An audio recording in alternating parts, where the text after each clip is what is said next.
Telling the truth and making someone cry is better than telling a lie and making someone smile. Menceritakan kebenaran dan membuat seseorang menangis lebih baik daripada menceritakan kebohongan dan membuat seseorang tersenyum. Begitulah kira-kira yang dikatakan oleh Paulo Coelho. Ngomongin tentang kejujuran, dalam bekerja pun sudah seharusnya kita senantiasa menjunjung tinggi nilai-nilai kejujuran. Jangan bolos dan tipsen, jangan tidur saat bekerja, dan tentunya jangan korupsi.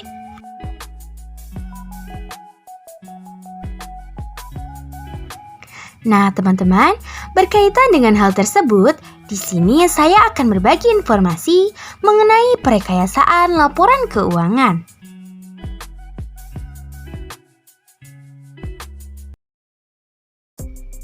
Bagi sebagian besar orang, pasti salah mengira bahwa perekayasaan laporan keuangan merupakan hal yang curang dan perlu ditindak pidana. Namun perlu kita ketahui juga bahwa tidak semua perekayasaan laporan keuangan adalah perbuatan curang.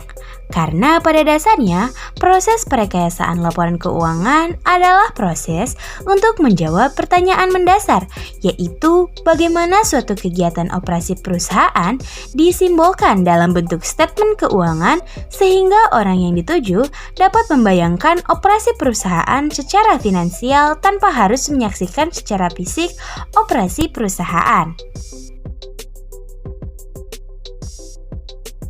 Kemudian kita juga pasti bertanya-tanya, siapa sih yang boleh merekayasa laporan keuangan? Mari kita simak lebih lanjut.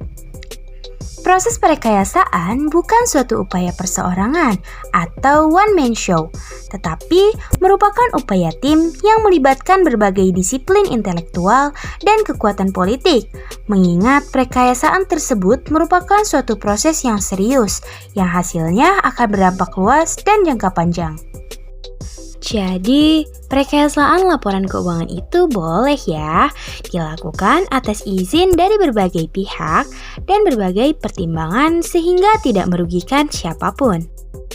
Berbeda halnya dengan merekayasa laporan keuangan yang hanya untuk keuntungan pribadi atau golongan saja. Seperti pada contoh berikut. Pada tahun 2016, PT Hansen International memanipulasi laporan keuangan yang merugikan banyak pihak. Kemudian, pada tahun 2019, perusahaan Garuda juga memanipulasi laporan keuangan hingga disanksi. Dan pada tahun 2020, perusahaan Jiwasraya juga memanipulasi laporan keuangan hingga para pelaku dijatuhi hukuman pidana seumur hidup dan sanksi puluhan juta rupiah. Kasus-kasus tersebut ngeri, bukan? Lalu, bagaimana sih perekayasaan laporan keuangan yang benar sesuai dengan kaidah akuntansi? Langkah-langkah perekayasaan tersebut diantaranya 1. Penentuan konsep dasar atau postulat. 2. Penetapan tujuan pelaporan. 3. Pengidentifikasian pihak yang dituju oleh pelaporan. 4. Pemilihan dan penentuan informasi yang diperlukan. 5. Penentuan cara penyampaian informasi.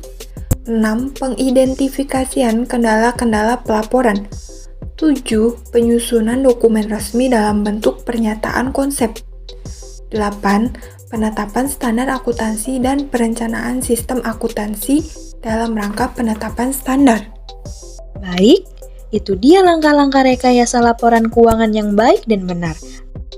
Terakhir, kita ngomong-ngomong tentang rekayasa laporan keuangan. Sebenarnya, apa sih pentingnya perekayasaan laporan keuangan?